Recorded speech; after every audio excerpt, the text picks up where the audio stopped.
기업 사회공헌 활동과 CSV 6주차 수업을 시작을 하겠습니다. 이번 주 수업은 지난주에 이어서 이제 조별 활동을 계속 이어나갈 건데요. 모두 3개의 조가 편성이 됐습니다. 그래서 그 조별로 각각의 이제 프로젝트를 시행을 하시면 됩니다. 오늘 조별 활동 내용을 간단히 소개를 하면, 먼저 오늘은 각 시간별로 5개씩의 프로그램이 소개가 됩니다. 그런데 그 중에서 1개 프로그램을 우수 프로그램으로 선정을 하시면 되고요. 그리고 그 선정된 프로그램에서 가장 좋았던 점, 가장 잘 됐다고 생각하는 점과, 그래도 또 이런 부분은 좀 개선을 했으면 좋겠다 하는 개선점들을 나름대로 정리를 하시면 됩니다.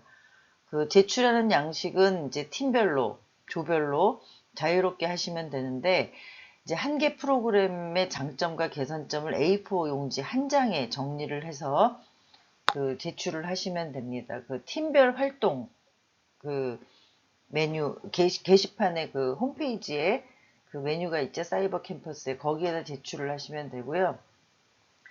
이것을 우리가 이제 1장씩 제출한 걸 그대로 묶어서 우리가 프로젝트 보고서를 만들 거기 때문에 여러분들이 디자인이나 그런 방식을 자유롭게 하시면 좋을 것 같습니다. 그래서 제출하는 거는 여러분들이 이제 토론을 위해서 뭐 선정하는 과정이라든가 장점이나 개선점에 대해서 서로 의견을 나누는 그런 뭐 토론 영상이 있으면 영상 파일, 또 서로 이제 채팅으로 했다 그러면 채팅 파일, 이런 것들을 같이 제출을 하시고요. 그리고 아까 말씀드린 A4 용지 1매의 보고서 작성용 파일을 같이 제출을 하시면 됩니다. 지난주에 말씀드린 대로 프로그램을 선정하는 체크 포인트는요. 기업의 업의 개념이 잘 반영되고 있는지, 또 프로그램의 목적이 사회적인 문제 해결이나 변화에 대해서 시의적절한지, 또 효과성을 측정하는 방법이 현실적인지, 또 프로그램의 명칭은 사업 내용을 잘 반영하고 있는지, 또 혹시 프로그램의 명칭을 변경하려면 어떤 아이디어가 있는지 등등의 어떤 내용들을 정리를 하시면 됩니다. 지난주까지는 우리가 이제 시간별로 2개를 선정했어요. 5개 중에. 근데 이번 주부터는 5개 중에 1개를 선정하는 것으로 하겠습니다. 그러니까 오늘 제출하셔야 되는 우수 프로그램에 대한 거는 3개가 되겠습니다. 먼저 지난번에 이제 10가지 프로그램을 소개를 했고요. 11번째 에디오피아 LG 희망마을이라는 제목입니다. LG전자가 하는 건데요. LG전자가 이제 에디오피아의 현지인의 자립 지원을 위해서 2012년부터 농촌 지역 일부를 LG 희망마을이라고 선정을 했습니다. 그래서 마을의 인프라를 개선해주고, 또 시범 농장을 조성해주고, 또 마을 지도자를 육성하는 어떤 등의 그런 사회공헌 활동을 전개를 했는데요. 이 사업을 하게 된 배경을 살펴보면요. 에디오피아는 전 국민의 80%가 농업에 종사를 하고 전체 인구보다 소가 많다라는 말이 있을 만큼 농업에 집중이 되어 있습니다. 또 국토의 19%, 거의 20%죠.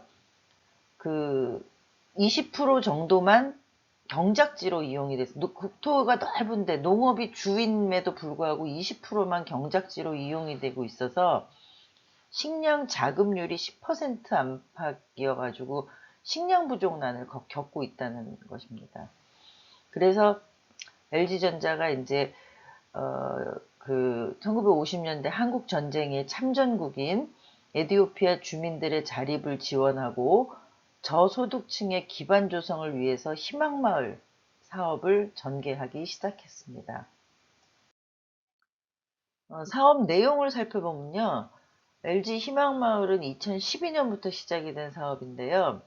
농촌마을 생산성 향상을 위해서 이제 활동을 시작을 했다고 했죠. 그런 활동을 위해서 먼저 농업 생산성 향상을 위한 교육을 했고요. 또 전자제품 수리 분야의 직업훈련 학교를 만들었고요. LG전자가 이제 전자제품을 만드는 회사니까 그런 그 수리에 관련된 전문가들이 많겠죠. 그래서 그 직업교육을 시켰고요. 또 1950년 한국전쟁의 참전용사 후손한테 장학금을 제공하는 그런 사업으로 전개를 했습니다. 또 LG전자는 이제 그 현지 농촌 주민들의 자립기반 조성을 위해서 농업기술교육, 또 주민소득 창출 활동을 전개하고 양계, 소액대출 등을 실시를 했습니다. 또 수도에서 60km 이상 떨어진 마을을 선정했고요. 그러니까 발전이 좀 더딘 데를 선정했다는 얘기죠.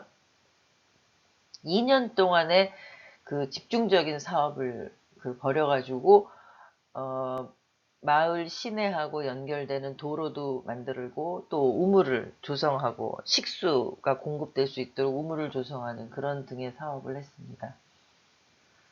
또한 이제 그 마을 주민 40명을 선정을 해서 현지에 파견된 그 LG전자 연구원들이 원예 및 양계 분야, 이제 농촌 지도자 교육을 실시를 해가지고, 농업 중에서도 조금 더 확장된 그런 그 수익 창출을 위한 그런 교육을 했다는 것이고요. 주민 4만 명을 대상으로 해서 콜레라 백신 접종을 제공하고, 또 22개 학교에 6만여 명 학생들을 위해서 위생교육을 하는 등 이제 지역의 지원 사업을 하는 것이 이제 이 희망마을 사업의 내용입니다. 이 그 LG 희망마을 사업의 파트너는 코이카, 그 우리 저기 해외에 각각의 그 저개발이나 어떤 그런 제3세계 국가에 다 지부들이 있죠. 그래서 그 지역에 있는 코이카하고 이제 협력을 하고 직업훈련 학교를 만들었고요. 또 청소년들한테 이제 기술 교육을 전수를 하는 그런 그 파트너십을 가지고 있습니다. 그리고 또 뭐 사회복지 공동모금회나 월드 투게더 NGO죠. 같이 이제 협력 사업을 했다는 것이고요. 이 사업이 갖고 있는 이제 임팩트 및 성과를 살펴보면 LG 희망마을은 에티오피아 오르미아주 센타파 지역 마을에 들어선 축구장 7개 크기의 규모인 시범 농장에 거기에다 재배할 그 농산물, 그 다음에 또 노지를 활용하는 거, 또 비닐하우스를 설치하는 방법, 이런 것들을 배울 수 있는 어떤 강의장을 설치하고 그런 어떤 그 시범적인 그런 사업을 이제 실시를 했다는 것이고요. 또 각종 기초 인프라 시설, 특히 이제 태양광 발전 시설을 통한 전력, 또 식수와 농업 용수를 얻기 위한 공동 우물, 또 도로, 이런 것들을 이제 설비해가지고 기본적으로 그 인프라를 들어설 수 있도록 지원을 했습니다. 뭐 2005년, 그러니까 2012년부터 시작을 했는데 15년도에 한 해만 예를 들어보면 한 해 동안에만 32명의 농축산 지도자를 양성을 했죠. 여기 이제 축산이 들어가는 건 아까 양계를 지도했기 때문이고요. 2016년에는 50명의 원예 분야 및 농축산 지도자를 양성을 했습니다. 그러니까 한 해에 뭐 50명, 30명에서 50명가량 그런 양성을 했다라고 보시면 되고요. 또 현지에서 적합한 품종으로 이제 마늘을 추천을 했습니다. 그래서 그 에티오피아의 그 이제 토질이 마늘을 재배하는데 적합하다라는 판단으로 이제 마늘을 추천을 해갖고 1,800kg를 수확을 했고요. 또 비트루트 등 현지에 맞는 비트 있죠, 비트. 그래서 비트루트를 만들어가지고 고소득 작물을 재배할 수 있도록 하고, 또 양계를 위한 계사 건축으로 이제 가구당 월 평균 수입이 무려 이제 5배가 올라가는 그런 효과를 보였다고 합니다. 12번째는 이제 혁신적 사회적 기업이라는 제목으로 이제 사업을 추진하는 SK 이노베이션인데요. SK 이노베이션이 2013년부터 사회적 기업을 발굴하고 지원하고 또 그 사회적 경제의 어떤 생태계를 조성하는 데 앞장서 왔습니다. 그래서 사회복지 공동 모금회하고 같이 사회적 기업 발굴 및 지원 사업을 진행을 하고 있는데요. 매년 이제 공모를 통해서 사업 모델을 정하고 컨설팅, 시설 투자 뭐 이런 것들을 하고 있습니다. 그래서 현재까지 이제 13개 사회적 기업의 어떤 조력자가 되고 있다고 하는데요. 이 사업을 시작하게 된 배경은 혁신적 사회적 기업 프로젝트는 고령사회, 노인빈곤, 청년실업 등 이런 사회적 문제의 근본적인 해결을 위해서 성장 잠재력이 있는 비즈니스 모델을 발굴, 사회적 경제 조직으로 전환할 수 있도록 지원하겠다는 데서 이제 출발을 했고요.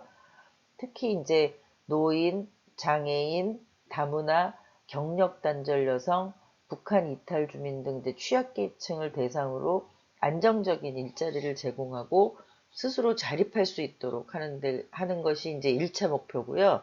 또 SK 이노베이션과 SK 그 그룹에 또 SK 재단에 어떤 관련이 되는 그런 자원을 연계해가지고 포괄적인 지원을 통해서 사회적 경제 조직이 안정적으로, 그러니까 그 인증받은 후에도 안정적으로 이제 사업을 영위할 수 있도록 추가적인 지원을 하는 목적을 가지고 있습니다. 그러니까 지속적으로 하겠다는 것. 사업 내용을 살펴보면요, 사회적 기업 발굴 및 지원 공모 사업을 통해서 이제 모집을 합니다. 그래서 매년 4개에서 5개 기관을 이제 사업 기관으로 선정을 하고요.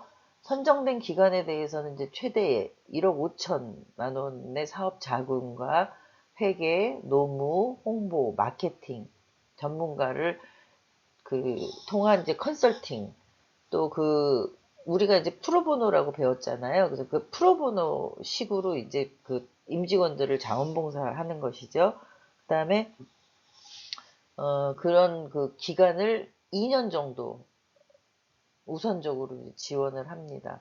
그래서 이를 통해 가지고 이제 경영관리 역량을 강화하고요. 판로를 개척하고 또 홍보 마케팅을 지속적으로 지원하고 있습니다.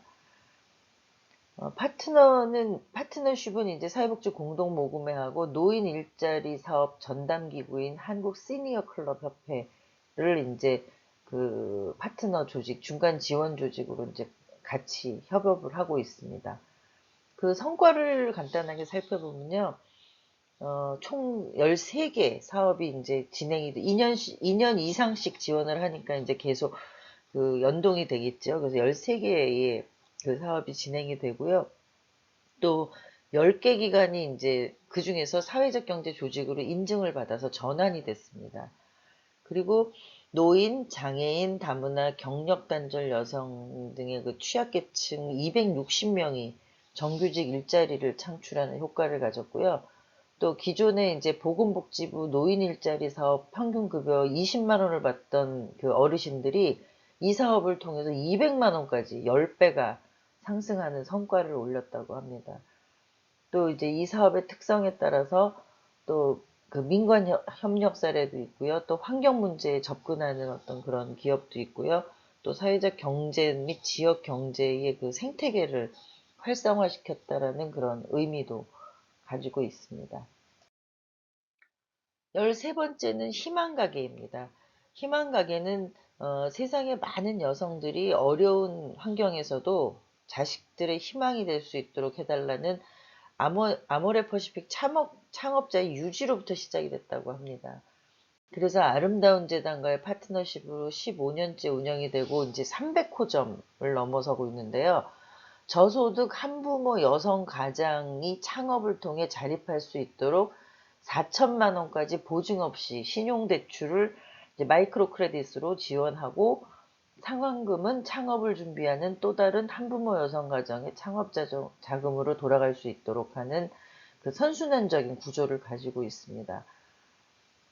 배경 및 목적을 살펴보면 희망가게는 저소득 한부모 여성 가정을 경제적으로 돕기 위해서 마련한 창업 지원 프로그램입니다. 그리고 이제 아모레퍼시픽과 아름다운 재단의 파트너십으로 진행이 되고요. 또 그 한국형 마이크로 크레딧 사업입니다. 마이크로 크레딧 사업은 이제 무담보 신용 대출 지원 사업을 의미하는데요. 음, 우리나라에는 뭐 생소할 수 있는데 유럽권에서는 아주 성공적인 사회공헌의 사례가 있다고 합니다. 그러니까 담보 없이 대출을 해주는 것이죠.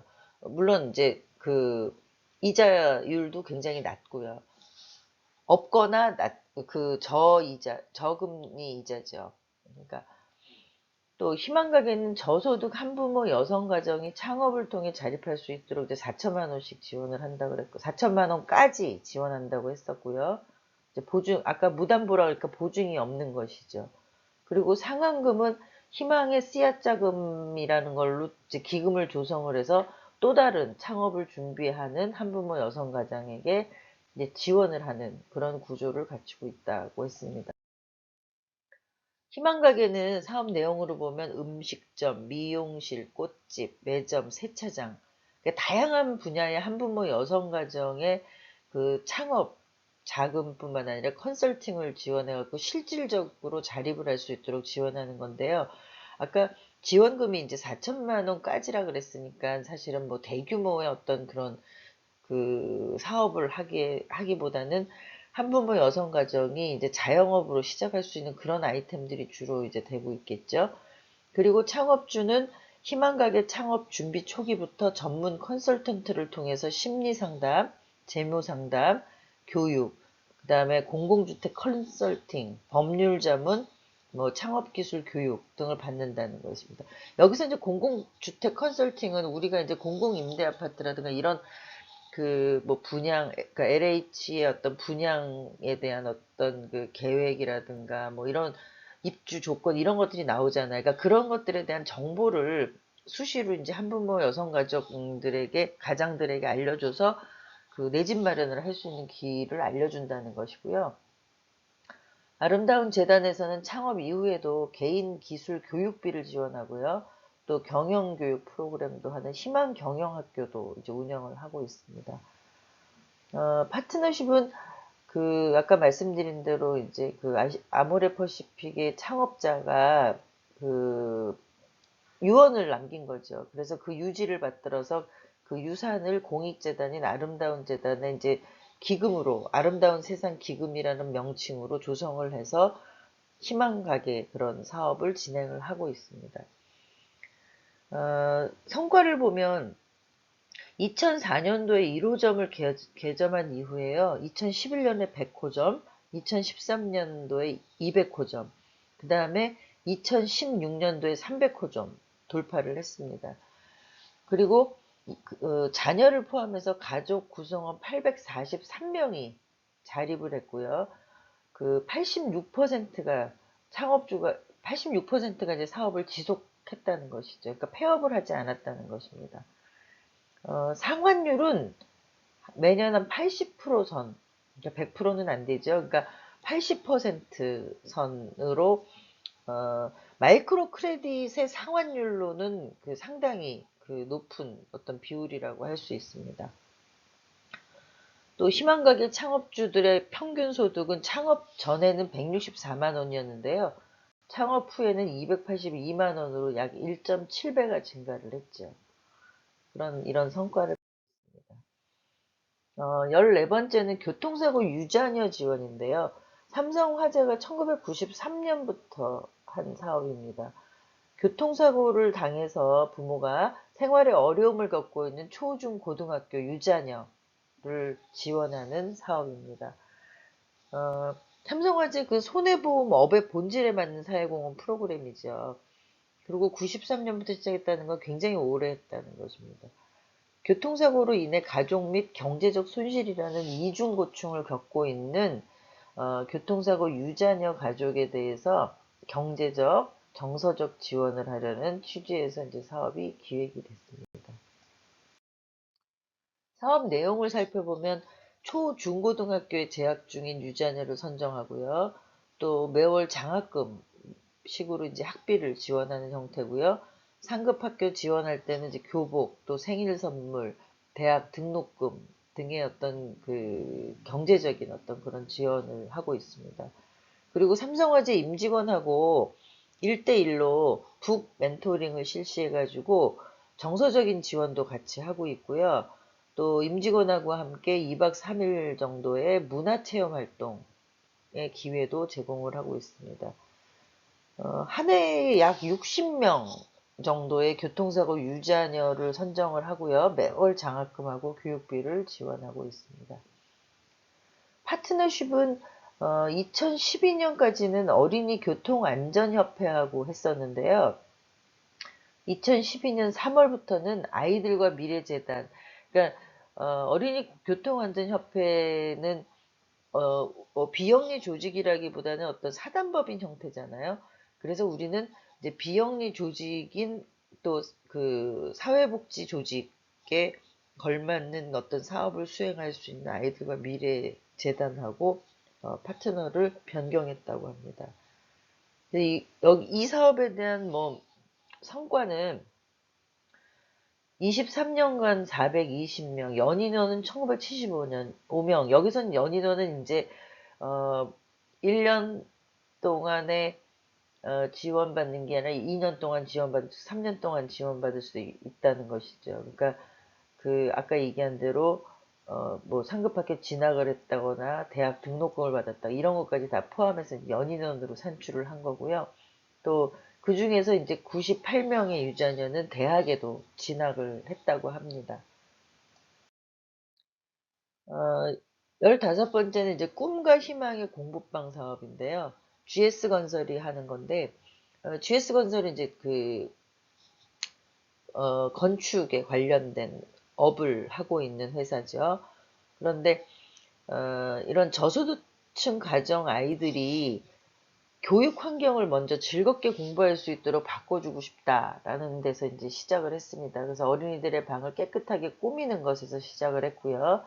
또, 그 참가한 어떤 그 자원봉사 대학생들이나 임직원 봉사자들이 학습 물품을 제공해서 공부할 수 있는 환경을 만들어주고요.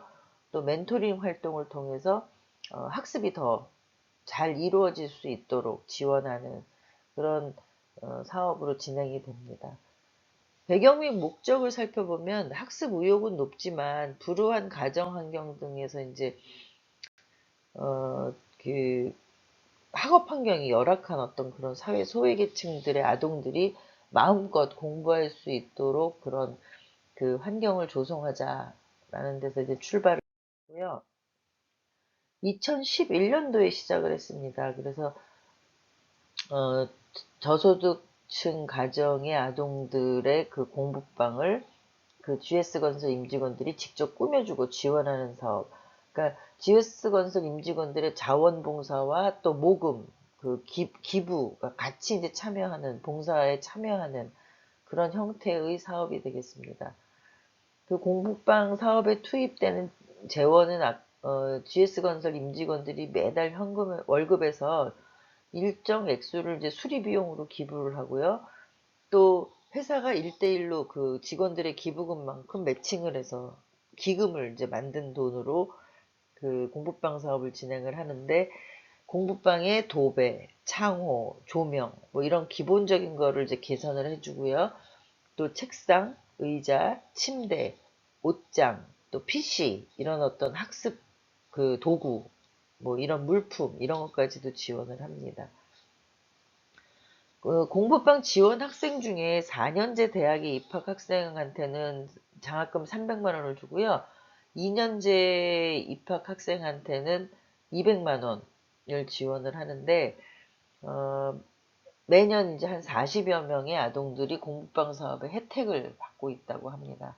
이 사업은 초록우산 어린이재단하고요. 남촌재단에서 이제 아동들을 선발하고 이제 그 운영하는 그런 그 역할을 맡고 있습니다. 이 사업의 성과를 보면 2011년에 1호점을 시작했는데 5년 6개월 만에 이제 200호점까지 짧은 시간에 굉장히 많이 확대가 됐죠. 그리고 방과후 이제 방과후 교실도 같이 이제 운영을 하는데요. 방과후 활동 공간을 만들어주는 꿈과 희망의 방과후 교실을 이제 진행을 하고 있고요. 꿈과 희망의 방과후 교실은 현재까지 12호점까지 이제 개장이 됐다고 합니다. 여기까지 5개 이제 기업의 사회공헌 활동을 살펴봤고요. 다음 시간에 이어서 또 다른 기업의 사회공헌 활동을 살펴보도록 하겠습니다. 잠시 후에 만나겠습니다.